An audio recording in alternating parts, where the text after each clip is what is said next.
Kingdom transfers in Kingshot are one of the most game-changing aspect of the entire game because you are going to see a lot of servers die as well as a lot of servers become much stronger, and there are tons of horror stories of people joining new servers and getting zeroed or having very boring 2 months of absolutely nothing, losing everything because everybody left the server when they joined. So you really need to know what you're doing before you do a kingdom transfer, as well as know how it works to really plan ahead and save a ton of money and time. So today I'll give you everything that I gathered, all the tips and tricks, as well as the information on how this works. So the first thing to understand is that these happen about every 6 to 8 weeks. That means that about every 2k VK, you're going to have this event come up. So the first thing to look at here is going to be kingdoms. So every transfer group, so is, a few hundred kingdom all the way down to about 100-ish. So mine is a 114.27 and then all the way down to 1558. That means 130 servers are included in my one group. Now there are many groups. I think there's like over 8-9 groups of 100+ servers, which includes people at the beginning, which have much bigger group because some of the servers have completely died off. And then this is not available to brand new servers. I think it takes many months of playing the game. Like we're on basically month 6 right now, or month 5, close to month 6 of this server being open, and this is our first transfer event. So it's going to take a while before it gets to the 2000s. Now in this window, you'll see that the power cap for any server is about 130 million. That's the minimum power cap, or actually it's a maximum power cap. So no one with higher power than this can join these. This can be lowered by the manager, but it can't be increased. This is the cap for this group. Group 1 has over 240 million, I think, or even close to 300 million. I'm on group, I think, 8, which is, because we're very recently into the game, so our cap is lower. So as it progresses in 2 months, for example, the cap of the servers in my group will be higher than this. Now, there's also leading servers, and then these leading kingdoms have a lower cap. This means that you are considered leading because you are too strong. You have too many strong players, and this makes it so that you cannot recruit that many players. So when you're leading kingdom, there's not much that can be done. Now, when you click on this page, you will see all the information you need to know. The kingdom number, the transfer manager, who they are. You can click on their name here and you will be able to, chat with them if you want to join that server. And then languages. So most servers are all languages because it's international. However, you want to make sure that the server that you're joining has the language that you're speaking if you can. So there are alliances where people only speak French or only Korean or only English. And then someone like me, my alliance and my server is more international, but English is still the main spoken language everywhere. So something to consider when you're joining a server. This is something you can find out in many different ways. You will also see here a lot of information about transfer cap, ordinary invite. So I'll look at the next server because as a leading, it's a little bit different. So all the different kingdoms that are currently in this group are at 55. That means they can accept 55 new people in their whole kingdom. Only 55 though, maximum 55. Except if you have special transfer invites, these are going to allow the manager to invite people who are higher than the power. So for me, I'm at 170 mil. My power is not low enough. I can't join this server. Even if they invite me, I can't do it. They need to special invite me. And then you can see the request for a special transfer. This is the only way I could join this server. So this is for 3 only. So that means for whales and strong players, any kingdom can only invite 3 of them. So this is something to consider and keep in mind if you're a stronger player. And there are ways to reduce your power, which I'll look at just a little bit later. Now, the way this works is that there are 3 phases. The first phase is right now when people are kind of talking and setting things up. The second phase, the kingdom manager will be sending invites up to 35. So 35 people get invited in the second phase. Nobody else can join during that phase. Once those 35 have been done, there should be about 20 spots left. That's the third phase. And then that means anyone who meets these requirements and is lower than the power, and obviously you have to leave your alliance, will be able to join without being told yes or no. You can just join.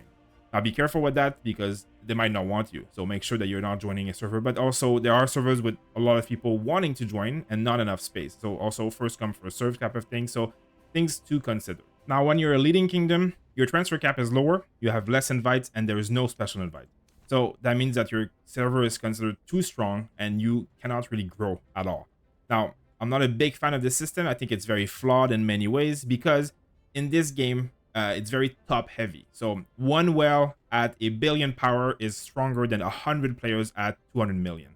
So of course there are exceptions and stuff, but it's, you know, one person holds the middle, and if they've spent $100,000 more than your top whale, even if you have 100 whales that have spent $10,000, they're not going to beat a whale that has spent 100,000. So having this is not really amazing because it means that it can be very flawed and really mix up the system, because you can have a server with like one really strong whale and then really weak members who will win everything and will never be leading.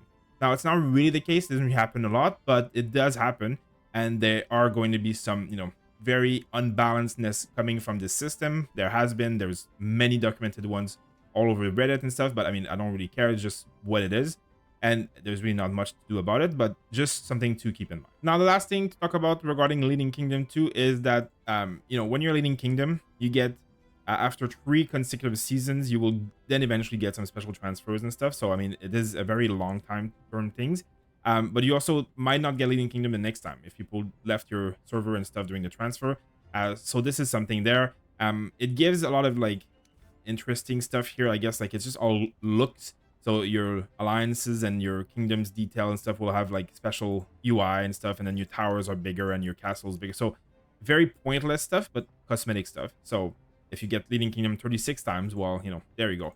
Now, to transfer a server, you need to pay, and that is going to be transfer pass. Every week you get from the alliance shop, you can buy this, and it's like 150 of these coins.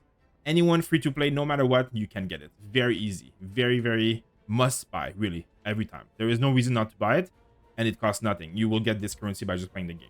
So buy that every week, and that means you'll be able to add up to a certain amount. I had, I believe, 13 of them today, or I think 12 of them, which means that I've been playing, you know, I've been buying them every week for multiple months. So that means that's really what you must be doing. Now, other than that, you can buy them, and you can see there's a pack here. So I've bought the 2 first ones, and this pack is really bad value once you bought the first 2 packs. It resets every month. So every month you can buy the first pack, $5, 1 pass. Second pack, $10, 2 pass. So $5 each. Now I'm at the third pack. Third pack is $20. Now this is Canadian, so it's a bit different, but $20 US. Now $20 gives me 3. So that's not $5 each now. That's like $7 each. The next pack after gives 4 for $50. Now we're at like $12 each. The last pack believes it gives 5 for $100. That's $20 per pass. Now, I'm a medium power account. It cost me 14. That means that if I didn't save up my pass, or if I mess up, go to the wrong server and want to transfer right away again in 2 months, well, I'm going to need to spend a lot of money, including over $100, $200. Some top wells require up to 40, 50 of these passes to move. We're talking thousands of dollars of purchasing. So every month, if you're a spender, spend the $5 and $10, buy, get 3 passes a month. Then you get 4+ a month because you're doing the Alliance store. So if you're getting 7 a month and you're only spending $15, this will make it very safe for you if you ever need to get out of your server for any reason, or if you ever mess up a transfer. So this is just my advice. Of course, it's mostly for spenders, but it is something to consider. Now, transfer costs are based on your power, and you are obviously blocked here from joining other servers due to power, but you can lower your power. I don't know if it's going to lower your transfer cost, because I think it's based on a lot of stuff like town level, governor gear, charm, hero power. But what you can do, as you can see here, is you can reduce your power. So if you are planning on transferring in the next few months or ever, just think about not spending too much of your stuff so that you're not boosting your power so much when the transfer is happening, because you will get capped and special invites are not easy to come by. Troops is the main source of anyone's power, and you will not be able to reduce it unless you kill troops. So you can kill troops and attack like a big whale and just attack a city over and over and die, like kill a lot of your troops. That will not be good because it will cost you a lot of time, money, speed ups, and resources to retrain them. But if you really need to get out of there, it could be. If you need to drop 10 million power, not the end of the world, you know? Could be done. In my case, I need to drop 40 million powers if I wanted to transfer. Might not be the best. Half my troops will have to die. So something to keep in mind there. Building tech, you can't do anything about. Governor gear, you can't unequip it. Pet masters also can't do anything. So don't power them up if you're planning on transferring, but once you're powered, Can't do anything about it. Hero power is the only thing you can change. So I could technically go down 25 million. You can't, but you can go down a good amount. And that is by coming here and going to the gear and unequipping everything. Now, what this does is the gear is still in your inventory, but it's not on your hero. So you can go and unequip on every hero, but the leveled ones is the most important. And you can also come here and reset all of their level. This will reduce their power by a certain amount, not a huge amount, but you can see, this hero's at 875,000. If I made it level 1, I would drop by, a decent amount. You can see from level 149,000. So the stars, that's too late. The skills, that's too late. The gear, I can still unequip this guy's gear. Boom, there you go, 100,000 more.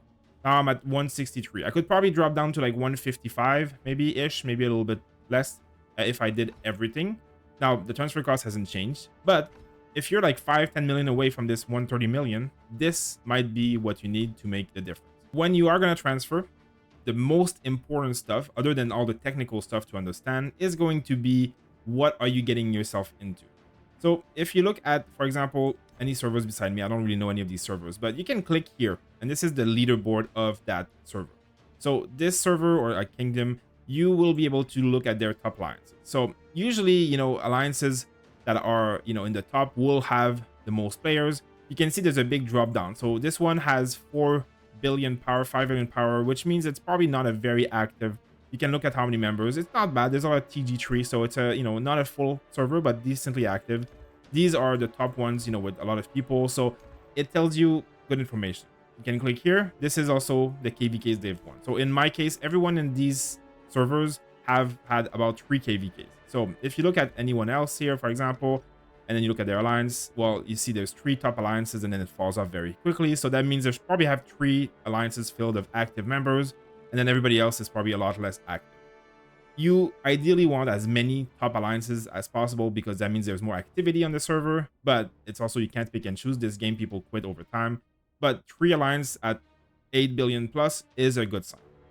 You click here, they haven't won any KVK. You click here, they haven't won any KVK. You click here, they've won 1 KVK. Now, that means they've lost 2 out of 3 KVK. If you look at another server, for example, like this one, which is a stupidly powerful server, you'll see like this one, the top is 12 billion, 8 billion, 8 billion, 7 million, almost 8. That means they have like a full bigger alliance than everybody else, but also they have a full other alliance full of members that are active.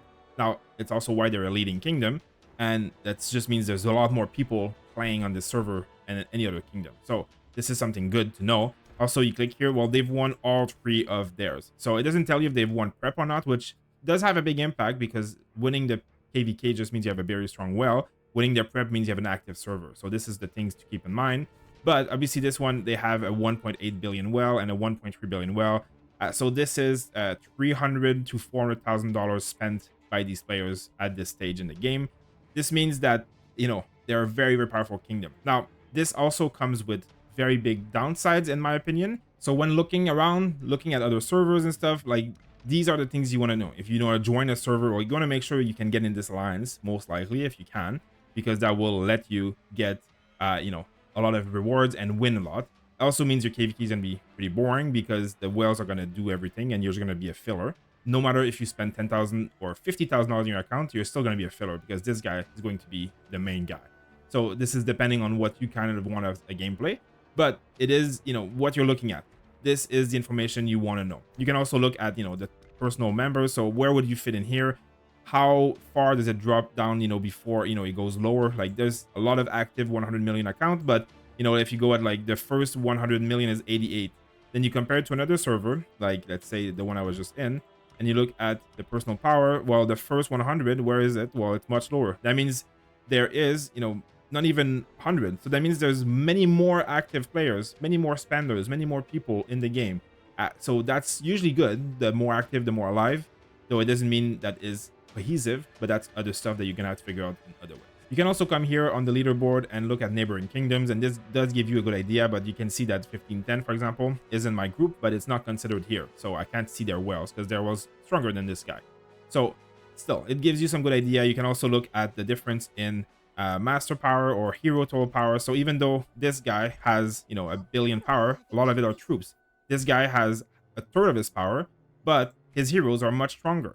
So, I mean, this is going to vary from one to the other, but this information is important. because in a fight, this guy might win against this guy, even though he has three times his power. Might not. We'll have to see. I don't really know. I don't know who this guy is, but it's just this is an information that's available to everybody. When you're making a decision to transfer server, the more information you have, the better. Another information that's good to know is by talking to the transfer manager or anybody else, how the timings are for every event. So Bear, what time are the alliances doing Bear? Also, can you join the alliance? What do they require from you to join the alliance? And what time is Swordland? And do they have space on their team? What level of Alliance Championship are they? Are they in the last level with the top rewards, or are they still at the bottom? Alliance Mobilization, what level of rewards are they? Generally, you want to join an alliance that will let you in. You get a lot of chests from spenders every day. You get the highest tier, but you also have to be a somewhat strong player to do that.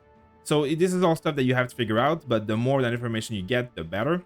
You can always also go into your settings here, characters, create a new character, and then find the server that you want to join. And then, like, obviously this is not it, but you can create a new character on there. And then you have access to the world chat. See what's happening. Sometimes there's drama. Maybe you want to avoid it. Maybe you want to go talk in world chat. Just be anonymous. They don't have to know who you are. Just be like, hey, what's the vibe on this server? And then you'll have trolls and ignore those. But there might be a few people with honest answers saying this, avoid this. We have a terrible dictator who is absolutely cancer. Good to know. Maybe don't go there, you know?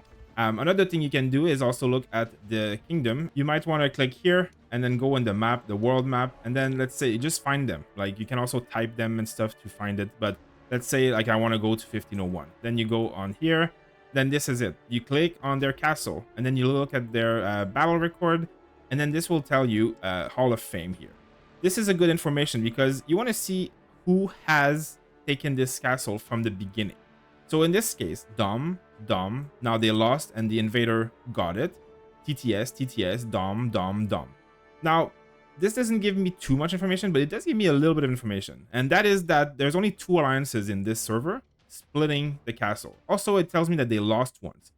I mean, that's just things that happen. Like if you go against a big well, there's nothing you can do about it, but you win most times and lose a few times. It happens. What that tells me though is that there's only 2 alliances here that seem to be in power. So you also would look at, if for example in the transfer screen, kingdom, and then 1501, and then you look at the leaderboard and then the alliance. That means they have 4 alliances, but these 2, they don't really seem to matter because they never get the middle. In my case, what I can show you from my leaderboard is that we have 4 active alliances, and all 4 of these alliances have held the middle. So this is just important to know because you don't want to be in a dictatorship where the same alliance has the middle every single time. That means that if you're not in the alliance on that server, you're most likely not going to get much. And it doesn't mean that all the time, but I would rather see 2, 3, 4 alliances sharing the middle than always the same alliance. Because, I mean, that just means that most likely it's you do what you're told or you get zeroed, and that does happen. So that would be a red flag to me. Another thing you can do is go on Reddit, go on Discord, type the kingdom number or in the Discord search, or on Reddit in the Kingshot subreddit, and there's a lot of drama. A lot of people are going to be like, oh, on this server that's a dictator, or this server I got zeroed. There are servers that if you join them and you push outside of KVK any amount of power, you will get zeroed. So this is something that could be important when you go to another server and you go here and you look at Town Center. Look at this server. Not a single person on this server has higher than TG3. That means every single person on this server is saving up for KVK. This is what you want to see. Now, this might also mean that if you do, you get zeroed. So something to keep in mind, but if this is not the kind of play you want to do, don't go there. If you want to push on Mighty Governor and whatever, don't go there because you're going to not do it. Like, it's not going to work. I'm sure you're going to get zeroed, and you should, because the server wants to be strong in KVK. Winning prep, in my opinion, is the most important thing you can do in KVK, because that means you're never losing your castle, never losing your buff. If you could win the battle of the castle, it's better, but winning prep is more important. In my opinion, if you're going to win only one of them, prep is what you want to win, and this is how you do it. Now, the last things I want to mention is going to be a few things that might be controversial, but if you look at Reddit and you look at Discord, generally one thing you will see come up over and over again is there are alliances. Usually they have the name KOR, which I believe are like Korean alliances. Now, there are some that are perfectly fine. I have never seen any issues with them, but in general, everybody seems to be agreeing that more often than not, these alliances have a lot of bullying, dictatorship kind of thing. If you're not in, you're out, which means that try and research the alliances, the names, and all of that stuff as much as possible, because I have seen so many posts on Reddit talking about KOR alliances, bullying, zeroing each other, complete messes. There might also be language barriers and stuff. Now, on the other hand, I know multiple Korean players who are completely nice, completely fine, no problem at all. And I know, for example, 1455 has that name, even though they change their name all the time. And then I know they're not like that. So these guys definitely are not in that situation. But there are many, many times, I don't know why everybody uses that KOR name, but it seems to be that more often than not, when that name is there, there's drama in the kingdom. So again, not for 1455 because I know them, but I just know that many, many times that name means trouble. And that's just really from my observation on Reddit. I've seen dozens of posts about it. So, and it's all on different servers. So just something to keep in mind. Also, another thing that you might want to consider, as I said earlier, there are going to be servers like this where the top whales, I think 1455 and 1510 are right now the two bigger ones in my current kingdom. But you are also going to see it like on the general world here. When you go into the leaderboard in all kingdom, there are people who have spent millions of dollars on this game and their account. Now, that doesn't mean that you should not go there, but in my personal opinion, I don't really want to go on a server that's led by a whale that has spent millions, because that means that any day, anytime, this person quits and your server kind of dies off. Now, that doesn't mean it's going to be it forever, but it means that that person is too important to the server for anything to happen to them. Also, it also means that KVKs are going to be very boring because no one's going to beat this guy. Now, eventually in the game, that will change, because if you have multiple players at these billions of powers, they eventually cap out. There's maximum gear, maximum gem, maximum charm. Everybody's at maximum, which means that the fight is more strategic. But when we're talking about like my current scenarios, like in this personal power area, no one here really can beat him. If you look at here, like these wells will not be this well rallying them. It's just not going to happen. Even if you have 5 of them rally at the exact same second, the chances are that it won't be very good. And even if you do capture it from them, one rally from this person will take it back. There is nothing you can do about it. Money talks, and it's heavy from the top always, no matter what. Now, that doesn't mean that you don't want to be on these servers. It just means that the gameplay you're going to have, no matter how much money you spend, if you're a whale that has spent 100,000, but you go against a whale who, like him, has spent, I think I've been told, $400,000 US, you're not really going to win. Money is the name of the game, and that's not a secret to anybody. So, just something to consider when you're playing this game. You are going to be a joiner, even if you spend $100,000, if you're on this guy's server.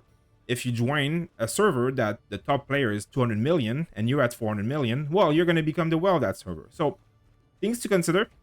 I am, of course, not in that realm, so I don't really care. Like, I'm not going to be a rally leader. I'm always going to be a joiner of bigger whales. I do rally a little bit here and there, but in general, not. So, these are just, again, the more information you have, the better. It really depends on what you kind of want to do, what your current playstyle is, and I'm sure people are going to be agreeing and disagreeing.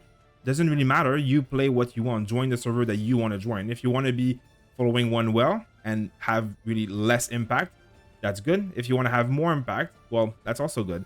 But it's going to be very different gameplay styles. So, again, this is just all things to understand and consider. I'm sure there's more. If you have any other tips, please feel free to share in the comments below.